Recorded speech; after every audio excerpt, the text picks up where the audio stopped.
People say healing looks messy. In my case, it looked like a leather notebook and a Wednesday night ritual. Every Wednesday at 5:45 p.m., Julia would smooth her hair in the mirror, tuck that little brown notebook under her arm, and say the same thing. "Don't wait up, okay? I'll be home around 8. She'd kiss my cheek, smell like lavender, and vanish out the door with the calm precision of someone keeping a sacred appointment. At first, I admired it. Therapy had changed her, or at least, that's what she said. The panic attacks had stopped. Her mood swings evened out. She'd become softer, quieter, almost serene. I used to think, God, I'm lucky she's doing the work. But lately, something about that serenity had started to feel practiced. One Wednesday, as she left, I noticed her hands tremble when she reached for the keys. "Long day?" I asked. She smiled too quickly. "Just tired. You know how draining therapy can be." Except I didn't. I'd never seen therapy make someone glow. That night, I poured myself a drink and scrolled through Netflix, trying not to overthink. But at 7:50, her location popped up on my phone, an old habit we both agreed to keep after her panic episode months ago. The pin wasn't moving. It sat somewhere across town, in a neighborhood full of loft apartments. Not offices. Weird, I thought. Maybe she'd parked nearby. She came home just after 8. Same calm face. Same lavender smell. She threw the notebook onto the coffee table and went to shower. Something in me, some small, stupid voice, said look. The notebook wasn't locked. The first few pages were filled with scribbles about anxiety and reframing negative thought patterns. Normal. But then, halfway through, the tone changed. He says I'm stronger than before. He says he can see it in my eyes. Next week, maybe we'll talk about telling him. The way he looks at me, it feels like truth. No notes about coping mechanisms. No mention of Dr. Lewis. Just sentences that read like secrets. I shut the notebook fast enough to bend the spine. My heart was in my throat, pounding in my ears. He says. He looks at me. Who the hell was he? When she came out of the bathroom, wrapped in a towel, humming softly, I pretended to scroll on my phone. How was it tonight? I asked. Good. Breakthroughs. What kind? The hard kind. She smiled, eyes unfocused. He says I'm making progress. He says. I wanted to ask who he was, but the look on her face stopped me. It wasn't guilt, it was peace. The kind of peace that doesn't need to lie because it's already living one. The next day at work, I couldn't focus. I googled Dr. Lewis therapist with our city name. Nothing. No license under that name. No clinic matching her descriptions. I even searched the clinic logo I'd once seen on a pamphlet she left behind. It didn't exist. By Thursday night, I was sure of two things. My girlfriend wasn't seeing a therapist. Whoever he was, she trusted him enough to rewrite her whole personality around him. Friday, she texted. Going out with coworkers after work. Don't wait up. I wrote back something casual, but my chest burned. I opened her shared calendar, another therapy session scheduled for next Wednesday. Always Wednesday. Always 6 o'clock sharp. So I made a plan. When the day came, I left work early, parked near the intersection where her pin usually appeared, and waited. At 5:58, her blue Honda pulled up. She got out in jeans and a cream sweater, holding the notebook. No briefcase, no bag, just that. She looked nervous this time. Kept checking her reflection in car windows. She crossed the street and entered an apartment building, old brick with ivy crawling up the side. Definitely not a clinic. My throat tightened. Maybe I was wrong. Maybe her therapist worked from home. I waited 10 minutes, then 20. A man in a black shirt came out to smoke on the balcony 2 floors up. He leaned over, phone in hand, laughed at something inside. And then I saw her, Julia, step into view behind him. She was smiling. The kind of smile I hadn't seen in months. Not a patient smile. A lover's. He touched her cheek. She closed her eyes. The cigarette fell from my hand and burned a hole in my jeans. I don't remember driving home. I remember the sound of my heartbeat over the radio, the image of that balcony burned behind my eyelids. Every time she'd come home calm, that's where she'd been, up there, with him. I wanted to confront her right then. But something told me not yet. I wanted the truth to hang itself with its own rope. I wanted to know who he was, what he meant to her, and why she'd built this whole therapy facade. When she came home that night, her hair was wet from the shower again, her voice sweet. You okay? She asked, noticing my silence. Yeah, I said. Just tired. She leaned over to kiss my forehead, and I caught the faint smell of someone else's cologne, expensive, musky, nothing like mine. Later that night, while she slept, I unlocked her phone using the fingerprint she'd once registered on mine. Her messages were clean. Almost too clean. No texts, no recent calls, just blank space where life should have been. Then, one archive thread at the bottom. A name, Eli L. E, same time next week? J, of course. You're the only one who gets me. E, don't make me your therapy, Julia. J, maybe you already are. My stomach twisted. There it was, the truth, half hidden in plain sight. I didn't sleep that night. I just stared at her notebook on the dresser, wondering how long she'd been using the language of healing to hide the wound she was inflicting. And wondering what else she was pretending to fix. I spent that weekend pretending nothing had changed. Julia made pancakes Saturday morning, humming to herself, barefoot in my shirt. The smell of syrup and coffee filled the kitchen like nothing was wrong. But every time she smiled, I saw the balcony behind her eyes. I told myself maybe Eli L. really was her therapist. Maybe they'd just gotten too comfortable, boundaries blurred in a moment of bad judgment. I even rehearsed forgiving her, if she'd just tell me the truth. But she didn't. Sunday night, she mentioned an emergency reschedule for Wednesday's session. I asked, where's his office again? Maybe I can drop you off. I'm heading that way. She froze mid-bite. No, it's out of the way. You'd waste gas. Her fork clinked against the plate. Besides, parking there's impossible. A lie delivered too neatly. That night, while she showered, I checked the notebook again. New pages. Dated the same day as the balcony. He says I'm brave for letting go. He says not everything real has to be confessed. He says next time, we'll talk about endings. Endings.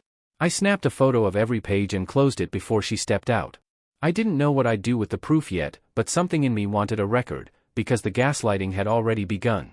Monday, I called 5 therapy offices pretending to look for Dr. Lewis. No one had heard of him. I searched the state licensing board. Nothing. The name didn't exist.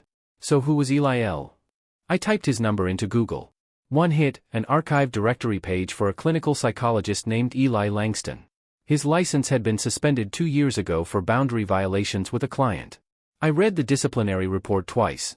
The details were redacted, but one sentence hit like a knife. Dr. Langston engaged in an inappropriate personal relationship with an active patient over the course of several months, resulting in revocation of license and supervised probation. Julia's age matched the unnamed client in the report. I closed the laptop, hands shaking. My girlfriend's therapy wasn't just an affair, it was with a man who'd already destroyed his career the same way. By Tuesday, paranoia had eaten through whatever calm I'd had left. Every vibration of my phone felt like another secret buzzing against my ribs. I scrolled through their old texts again, desperate for context, but the thread was short, she'd deleted most of it. Only fragments remained. E, you know what we risk if he finds out. J, then we don't let him. E, you said you were done lying. J, I said I was done hurting. It's not the same thing. I read those lines until the words blurred.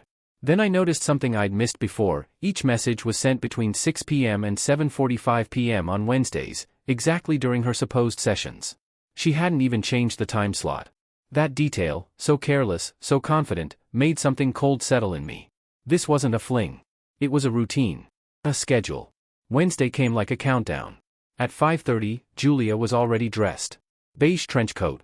That same damn notebook. You okay? She asked. Yeah, I said, forcing a smile. You seem nervous. She laughed softly. Therapy days always make me nervous. I watched her leave from the window, the streetlight catching the curve of her hair as she disappeared around the corner. 10 minutes later, I followed. The route was the same as last week, across town, old brick building. But this time, I parked closer, behind a line of trees. I waited. My phone buzzed once. A text from Julia. Session started. Don't worry if I'm late tonight. That heart at the end felt like mockery.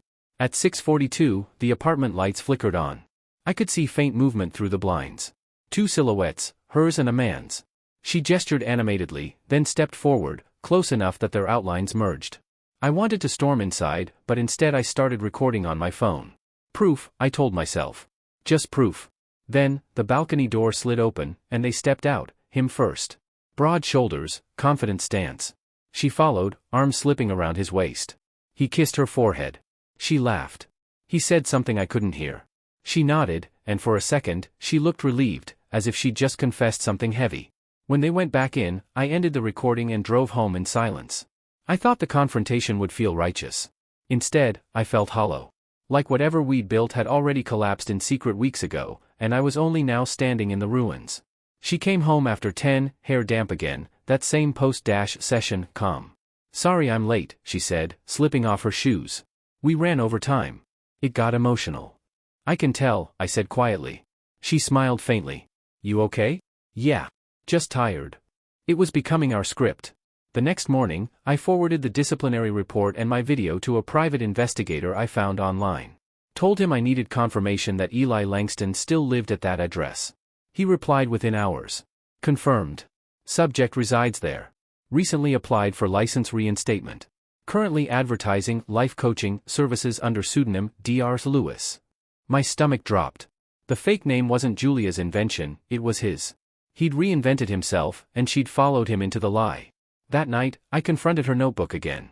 The last page was blank except for one fresh line. Next week, he says, we'll stop hiding. I stared at the words until they blurred into nothing. Stop hiding. Did that mean she was going to confess, to me? Or leave me altogether? Either way, I wasn't waiting to find out. By Friday, the investigator had sent me photos, Julia entering the same building, holding a gift bag. Eli opening the door, hand on her waist as she stepped inside. Caption, pattern consistent with romantic relationship. The proof was undeniable. But part of me still wanted to hear her say it, to see if she'd keep lying even when the evidence was right there. So I decided, next Wednesday, I'd be waiting at the door when she arrived. Not outside. Inside. I'd find out who Dr. Lewis really was. And I'd make sure both of them understood what it means to lie about healing. It's strange how betrayal has a sound. For me, it was the elevator chime on the 6th floor of an old brick apartment building. That Wednesday, I got there early, half an hour before her usual session. The hall smelled of old varnish and perfume, the kind that lingers from decades of guests and half-kept secrets. Apartment 6B was near the end. The brass number had been polished recently, and a faint trace of lavender hung in the air. I stood there, notebook in hand, her notebook, my thumb pressed into the leather like it could keep me from shaking. I told myself I wasn't here to explode. I was here for truth. But truth doesn't come quietly. At 5:57, footsteps echoed down the hall. Julia. Her reflection flashed briefly in the window, calm, composed, clutching a coffee cup like any other Wednesday. When she saw me standing there, her entire body froze. Evan? Her voice cracked, not in guilt, in disbelief. What are you doing here? I was hoping you could tell me. I held up the notebook. You forgot this. Her eyes darted to the door, then back to me. You shouldn't be here. Neither should you. Something flickered in her expression, anger, fear, something rehearsed collapsing mid-scene. She opened her mouth to respond, but the door behind her clicked. It opened just enough for a man's voice to spill out, calm, smooth, and utterly confident. Julia? Everything okay? He stepped into view. Eli Langston. Exactly like I remembered from the disciplinary photo, same dark eyes, same effortless control. Except now he wasn't a face in a PDF. He was flesh and breath and arrogance. He sized me up with a professional smile. You must be Evan. Dr. Lewis, right? I said, letting the name burn on my tongue. Or should I say Eli Langston? His jaw twitched for half a second, a crack in the polished veneer. Then he stepped aside, gesturing toward the apartment. Why don't we talk inside? I laughed. Yeah, I'm good here, thanks. But Julia was already trembling. Evan, please. You don't understand. I understand perfectly, I snapped. You've been seeing him for months, calling it therapy. You lied to me, to yourself, to everyone. It's not like that. Eli's voice cut in. She was my patient once. It's complicated. Complicated? I echoed. You lost your license because of complicated. And now you're what, rebuilding your career one vulnerable woman at a time. His face hardened. You need to leave before this gets what? Public? That landed. He took a step closer, lowering his voice. You don't know what she's been through. You have no right to judge what helps her heal. She's not healing, I said quietly. She's hiding. For a long moment, no one moved. Then Julia reached for my arm, small, desperate, and whispered, Evan, please. I love you. But you were gone even when you were here. He listened. Her words hit harder than I expected. He listened. That was the wound, wasn't it? The space I didn't fill. But beneath the guilt, there was rage, not just at her, but at him, standing there so calmly, wearing empathy like armor. I took a step forward. You think this is love? He's using you. Stop it, she yelled, voice cracking. You don't know what he is to me. No, I said, voice low. But I know what he is. The silence after that felt endless. Then Eli sighed, the way people sigh when they've already decided they've won. Julia, he said softly. You don't owe him an explanation. Let's go inside. She hesitated. Just for a moment. And in that moment, she chose him. I watched her step past me, into his apartment, closing the door halfway. The lavender scent deepened, mixing with something metallic, wine, maybe. Or blood.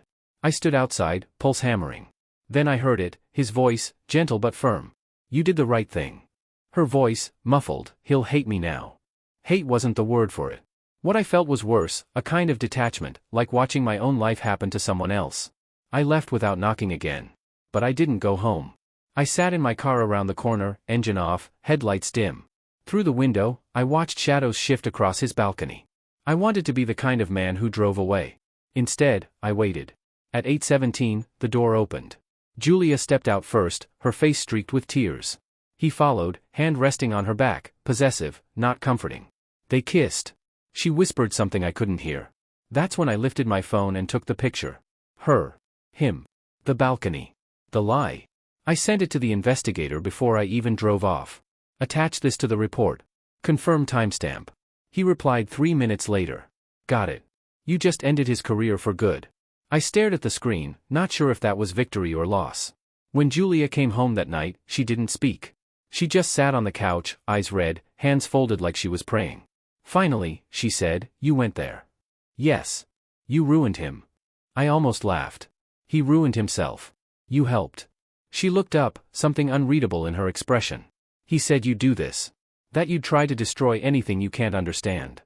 I stared at her, the woman I thought I loved, and realized she wasn't lying anymore. She genuinely believed it. "I'm sorry," she whispered.